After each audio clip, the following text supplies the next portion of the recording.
शाहूवाडीत एलसीबीची धडक कारवाई, 1,16,00,000चा बनावट दारूसाठा जप्त.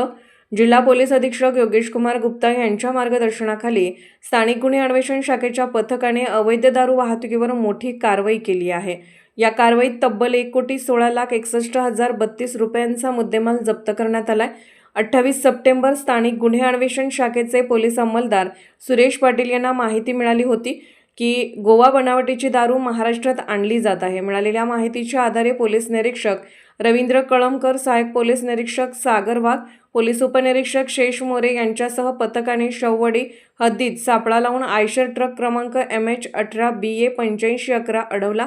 तपासणी अंती ट्रकमधून पोलँड प्राईड कंपनीची एकूण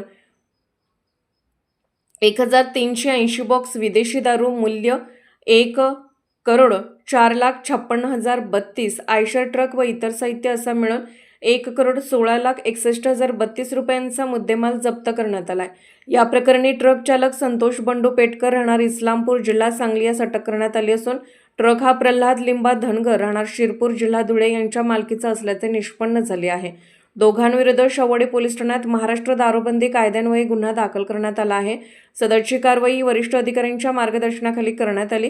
कारवाईत पोलीस निरीक्षक रवींद्र कळमकर, सहाय्यक पोलीस निरीक्षक सागर वाघ, पोलीस उपनिरीक्षक शेष मोरे यांच्यासह पोलीस अंमलदार सुरेश पाटील, रामचंद्र कोळी, रुपेश माने, विनोद कांबळे, रोहित मर्दाने, सतीश सूर्यवंशी, संजय पडवळ व अमर वासुदेव यांनी सहभाग घेतला.